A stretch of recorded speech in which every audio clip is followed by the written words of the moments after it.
Welcome to all of you for this initial session of Labs, Leaders, Critical Connections for the Rosalind Franklin Society Annual Conference. The message of this session is how, when, and why to be disruptive. Our goal is to show options. Women and minorities have been historically excluded from careers in STEM, and our goal in this conference is to showcase a broad range of opportunities.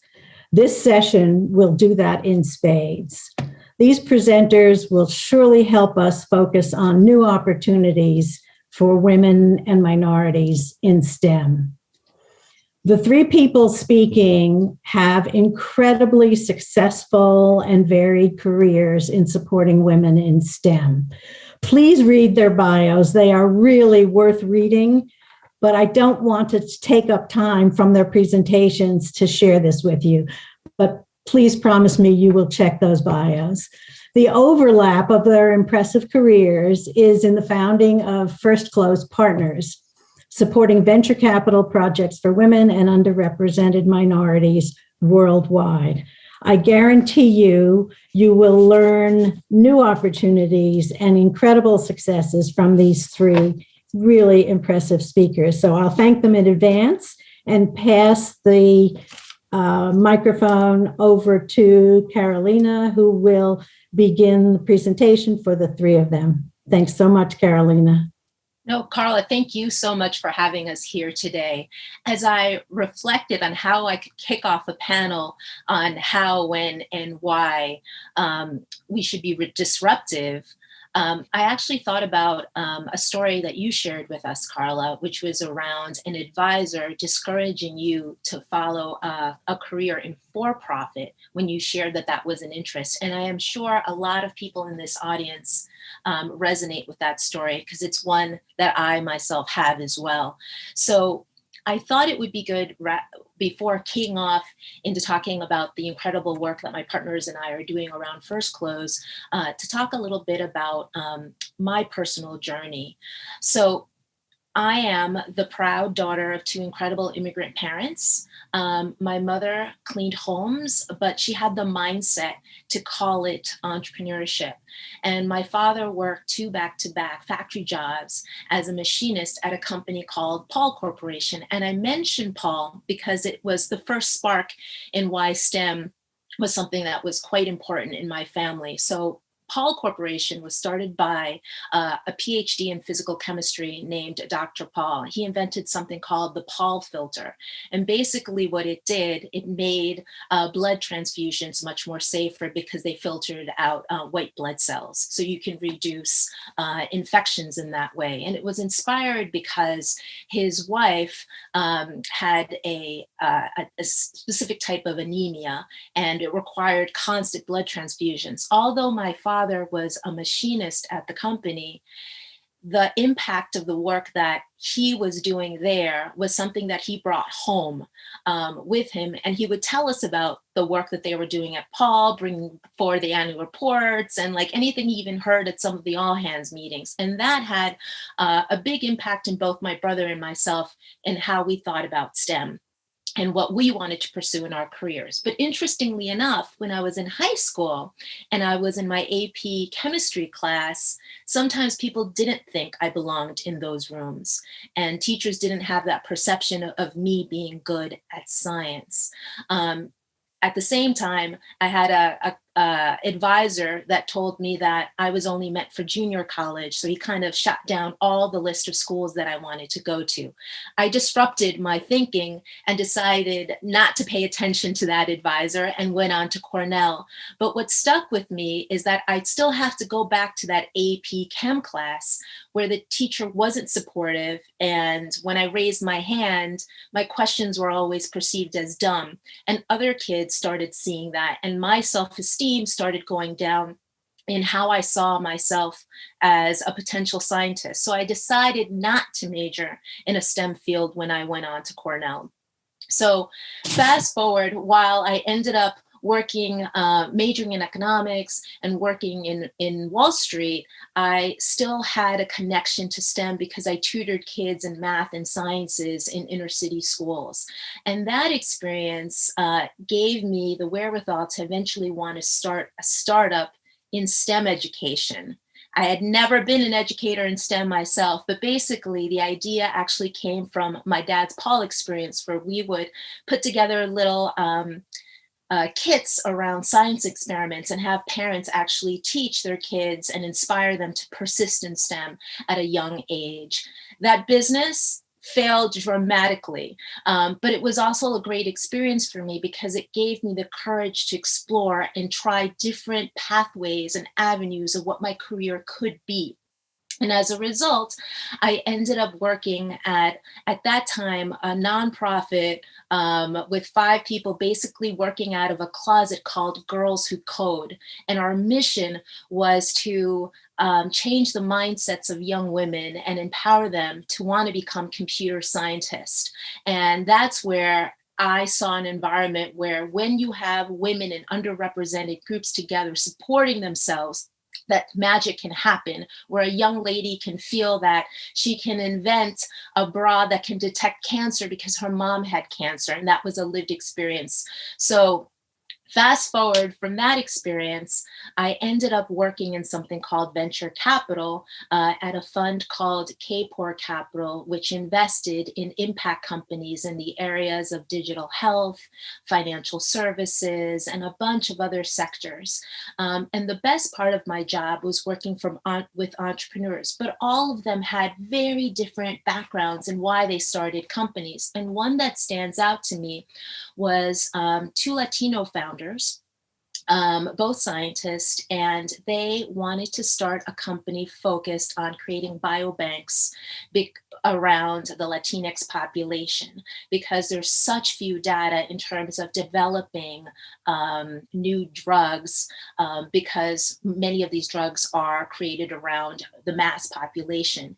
I actually didn't know how to do research or diligence because that's not my area, but my friend Roxanne Diaz, who was working as a researcher at Stanford, did. So I pulled her in, and what was interesting, she started developing a love for venture, even though she never saw that as a pathway for herself. Eventually, she now is working at a biotech company in a product development, very different from being in the research lab, that was an opportunity she had for herself. So I share these stories because they're a reflection of disruption as well. Disrupting my own mindset and how people perceive me, being able to disrupt how industries, for instance, in STEM don't always support women, which is how Girls Who Codes comes in. And now at the next stage, it's wanting to work with an incredible values-aligned team to disrupt how venture is run at FirstClose Partners. So I want to pass it off to my incredible partner, Betsy, who can share more about FirstClose and why we do the work we do. Thank you so much, Carolina. I am really lucky to work with an incredible group of co-founders at FirstClose. You know, FirstClose started out as a collective, a group of like-minded friends who had an investment thesis that's rooted in an abiding belief that we've all shared for some time, which is that venture capital and in society more broadly, representation matters. And we've translated that belief into an investment thesis that we followed for many years. You know, I've been in this space for a long time, and you'd think I'd learn, but I'm surprised every time I read about an endowment or a pension fund that invests in venture capital or private equity, yet in their portfolio, they don't have any managers who are women or managers who are people of color, or frankly, managers who are members of any underrepresented group. And the reason why this is so surprising to me is because in a decade of our own investing prior to founding FirstClose, the members of our founding team have been incredibly successful in pursuing an investment strategy that's featured underrepresented managers.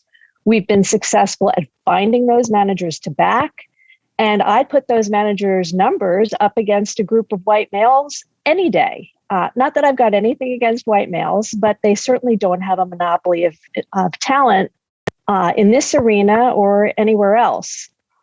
And we haven't been keeping our beliefs to ourselves. For example, Ed, who is not only my partner in FirstClose, but also my husband, has written pretty extensively on the opportunities other investors often overlook when they neglect to back founders and investors who are women, who are people of color, who are LGBTQIA.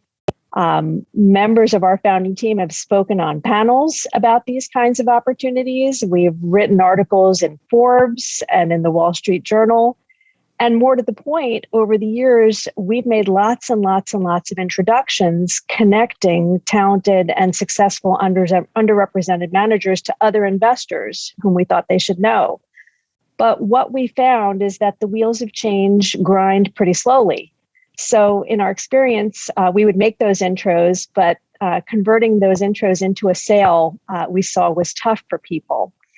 So the racial reckoning in this country after the murder of George Floyd had an impact on venture. And we saw it in I think we all saw it in stories in the news. Suddenly, lots of investors really began to wake up to the notion of backing underrepresented founders. And those folks began to recognize that business founders who are Black, who are women, who are Latinx, founders who have disabilities, founders who are on the African continent, founders who are LGBTQIA are just as worthy of capital and just as able to make great use of that capital as the white founders that have historically been used to getting most of the funding. So we've all seen in the numbers and in stories in the news progress in terms of dollars that have been invested into Black founded companies, for instance. But what we see in venture capital is that on the other side of the table, where the venture capitalists are sitting, there's really not the same kind of momentum. And specifically, the number of Black and Latinx investors, the people who are actually writing the checks at US-based venture funds, is sitting at about 4%. And in the case of Black investors, that's up from 3% 2 years ago. But for Latinx investors, it's down from 5% over the same period. So in other words, over the last couple of years, with all the change that we've seen with Black founders and other underrepresented founders of businesses beginning to get more traction, the same has not been true in venture capital. So, and even in other areas where we think we've made progress, in terms of women holding leadership position, women of all colors, shapes, and sizes, we've not seen a lot of momentum there. The truth is that 65% of venture firms in the US still have 0 female partners. So this is just amazing to our founding team when you look at the performance of funds who are led by women, who are led by underrepresented founders more broadly. And so our belief is that we're not going to wait for other investors to wake up to the opportunity. We're going to leverage the knowledge and the relationships that we've built over the last decade to drive change while also generating returns. So I'm going to tell you just a snippet about our fund and what we do, and then I'm going to hand it off to Ed to talk a little bit more about our work and some of the people we've backed. We invest in underrepresented, manager-owned and operated venture capital funds across the globe. And when we're looking for a fund, it's really important to understand what our criteria are. It's very simple. We're looking for great managers, folks who have a demonstrated ability to spot talented founders and to support them as holistically as possible so that they generate returns. And our sourcing model is unique in terms of identifying the best funds that are out there and evaluating them quickly and moving them through our process.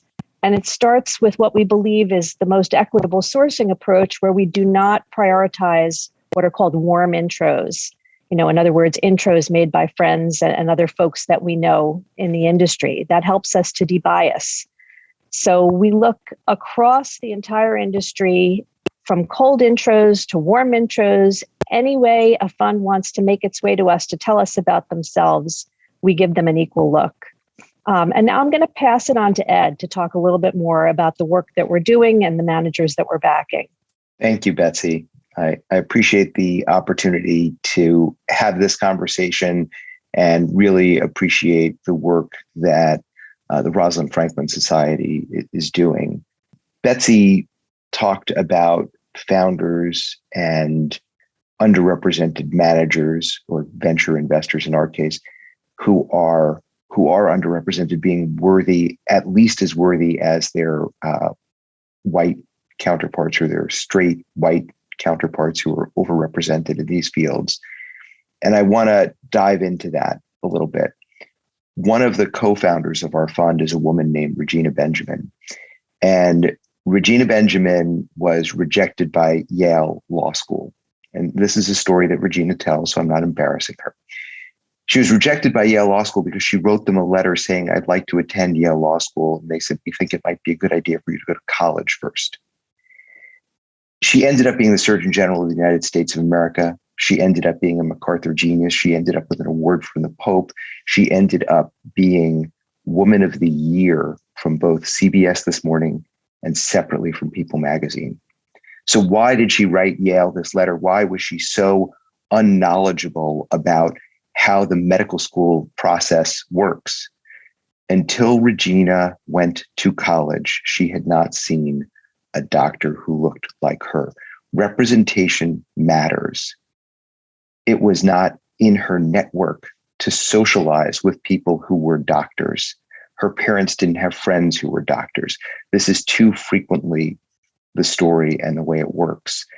And it's really important that people see Regina Benjamin. It's really important that people see Carolina Huaranca Mendoza. It's really important that people see Betsy Zimmerman. And that too frequently has been something we've been precluded from experiencing. You have to see it to be it so often. In our own story, so Betsy and I have been together since we're 18 years old. We met on the first day of college for Betsy. And when I got out of law school and joined Lowenstein Sandler, where I've been working for now 31 years, I owed more than $100,000 in student loans, 8%, 9% in 1992. So there was no straight path to being an angel investor. There was no straight path to being an individual LP or limited partner in venture funds. I certainly didn't know what those things were, even when I got out of law school.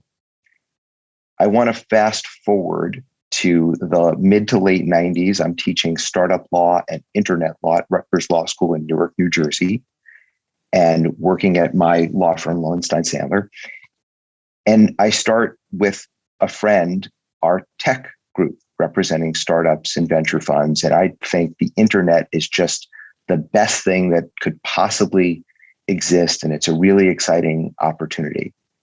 And ultimately, Betsy and I have paid off my student loans and we start angel investing. And even then, angel investing with a gender lens and a diversity lens.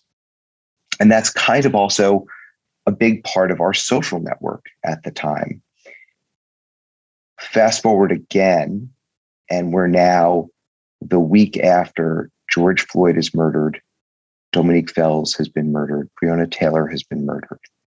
And I'm on the phone with one of the women whose funds we've invested in. And she says, in the aftermath of this terrible event, I've been talking to the other Black women who run venture funds.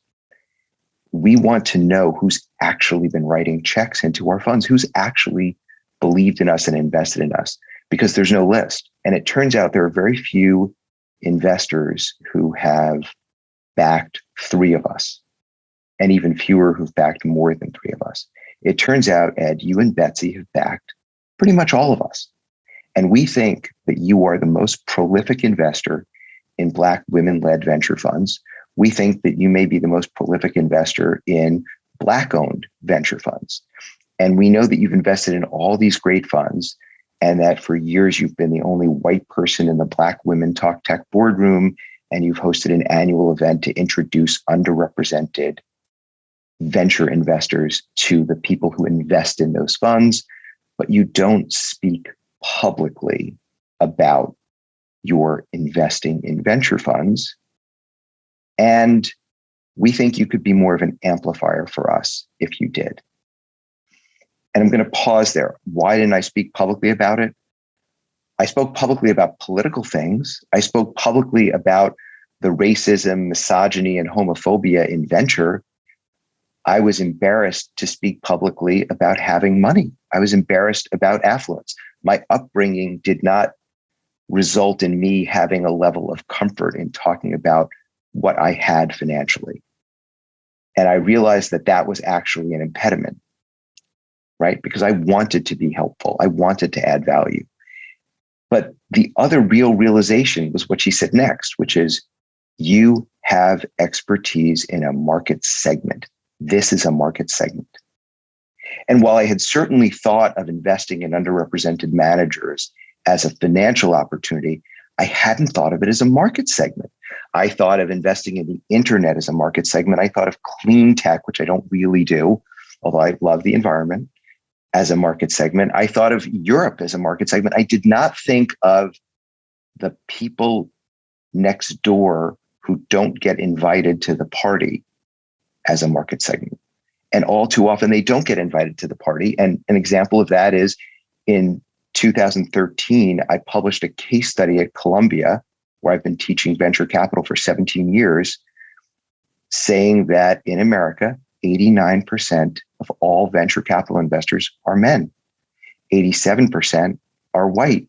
52% have degrees from the same 10 schools. I then published exactly those stats in the Wall Street Journal. And my conclusion was, number one, that is profoundly problematic and a manifestation of our systemic biases around race, gender, homophobia.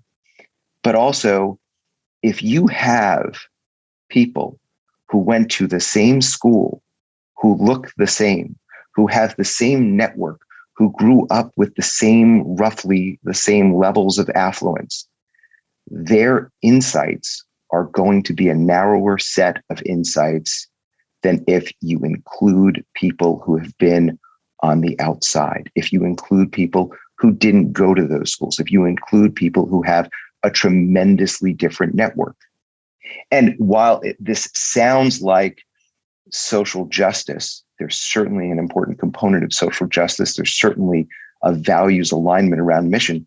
This is capitalistic because the valuable insights you have from lived experience, the valuable insights you have from being in places other than where 9 out of every 10 venture investors in America have been, those insights are going to mean money. And our shifting demography in this country and globally, and the inclusion in the financial systems of people on the continent of Africa, people in Central Europe, people in Southeast Asia, those demographic shifts mean that we have to broaden the set of understanding and insights on which we base our financial decisions, our investment decisions, our flows of capital. And who's poised to win when that happens? People who come from different backgrounds and who bring different perspectives and a different understanding to bear. And so when I looked at our own portfolio, because after Betsy and I paid off those loans, we began to have investment opportunities. So we've invested in more than 150 startups, predominantly US, Europe, Africa. We've also, prior to starting FirstClose Partners, we've invested in more than 100 venture funds over the course of the last dozen or so years. And we looked back, we're data geeks, right? Betsy and Carolina both have degrees from Wharton, which is one of those 10 schools that everyone in venture went to. But we're data geeks. And one of the things we looked at was, where did our investments come from? How did we source those investments?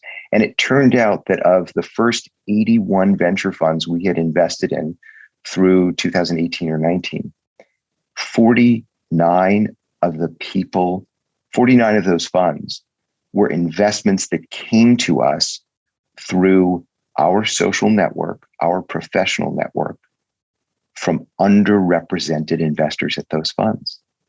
It's a market segment that gave us special insight. It gave us special access. It made us smarter. when we looked at the first 70 funds that we had invested in through 2018, we have returned a significant multiple of our investment. And when we limited the data set to only those funds that were led by underrepresented managers, and we take a very strict definition of led by underrepresented managers, because we look at both the economics, who's actually making the money, and the headcount, and we're looking for 50% in both instances, which is a much more stringent definition of underrepresentation than others are using. When we looked at that, it turned out that the outperformance we had achieved on those funds was virtually identical mathematically to the outperformance we had achieved in our broader portfolio. And Betsy and I are investors in some of the most renowned and successful venture funds in the world: Sequoia, Union Square Ventures, Index Ventures, First Round Capital. And the underrepresented funds, some of which are new, emerging, first-time managers, some are, far more experienced and have far larger asset bases that they are investing out of. But it was virtually identical, and the data set was big enough that actually mattered. And so that's the investment thesis. It's a part of the investment thesis for FirstClose partners. And for FirstClose, we are the only fund in the world that is focused on investing in underrepresented manager owned, not I work there, but owned and operated venture capital funds on a global basis. We are not aware of any other fund that is investing in a DEI-centric thesis on a global basis. Now, in March of 2021, we told the Wall Street Journal that FirstClose partners would complete investments into more than 60 venture capital funds in 2021. By year end, we had completed investments into 73 venture capital funds in the United States, in the Middle East, in Africa, in Europe, and in Asia. We are looking to do more. We have more than 100 limited partners who have invested in our fund. Included in that list, there are dozens of venture capital investors who reside in the US, in Europe, in Africa. We have some of the best venture capital investors in the world in that list. We have some of the best venture capital investors in the world in our investment committee. Our co-founder, Teresa Gao, has been on the Midas list of the world's 100 best venture capital investors 9 times. She is the most Midas listed woman in venture. She's been a venture capitalist for 25 years. And we also have Josh Koppelman, who's the founder of First Round Capital, and Josh has been on that Forbes Midas list time and time again, including in the top 10. And PJ Parson in Sweden. PJ was number 2 on the Forbes Midas list for Europe. He invested in a music app that every other venture capital investor in Europe passed on. He was the first investor, and until it went public, the largest investor. That's a company called Spotify. PJ also, by the way, wrote a book on heavy metal music management and how venture capitalists just like it. He also is the lead singer, although I think he's a better guitarist than singer, maybe, in a Swedish punk rock band. Again, he's someone who has different insights. He did not go to the same schools. He did not grow up the same way. And his depth of knowledge of music made him think that even though every other venture capitalist passed on Spotify, he should do that deal. And they worked out of his office and he incubated that company. That's the kind of atypical insight that you want to see. And we saw that in Maya Horgan Famodu at Ingressive Capital in Lagos, Nigeria. Maya raised a fund. It took her 2 years to raise the fund. The fund is called Ingressive Capital. It was a $10 million fund, a little bit more than 10 million. We believe that it is the single largest fund ever raised by a solo Black woman GP at the time she raised it. Her first investment was in a company called Paystack. And only 3 years later, Paystack became the single largest venture capital backed acquisition in Nigeria, which is an incredible proof of concept. And it was a huge markup to the valuation at which she entered. And where I want to be really clear, this is not a cosmetics brand. This is not, a clothing brand, because so many of our PhD laden and science and math expert women who are managing capital are shown fashion deals and beauty deals. And they say, no, I'm a fintech investor. I want to see financial services technology deals. Or, Karen Kerr, who has a PhD in material science. I want to see material science deals. I don't need to see deals with wedding dresses. And yet they're pigeonholed. And it's because we are biased. And I know it's very fashionable to say the bias is implicit. It's not. We're on notice of it. We all hear the stats about how women are precluded from advancement, how women make less money. It's not implicit. You're on notice. It's explicit bias. It's intentional bias. Just stop. But until you stop, those of us who understand that talent is evenly distributed, those of us who understand that the narrow set of insights that keep being reinforced because we only hire ourselves and people who look like us, that's going to mean that Carolina and Betsy and Teresa and Regina and Josh and Annika and I are going to make more money. And we're going to make more money for ourselves and for the 100+ limited partners across 4 continents who believe in the same financial outcome we believe in, who are values aligned with us, and who are themselves underrepresented by majority, and many of whom have never had the opportunity to invest in this asset class before. And that's part of what we're doing. So yes, it's social change, but we're going to make a lot of money. Thank you so much, Ed. And certainly Carolina and Betsy preceding you. I hope this was a great inspiration to everyone beginning this conference to really see there are options. And I know that all 3 of you have mentioned options that most of us in the audience have not considered and surely did not know about. So it's a very optimistic note to begin this conference. It's an important note where we want people listening to understand there are options, that risk is important and take it. And we hope this is an example for people of how it can be done and how it is being done. So thank you all for listening, and please stay tuned for the next session, which will surely showcase more options for you, as will the next 2 days. Thank you so much, and really appreciate all of what you are doing and what you're doing with us. Thanks again.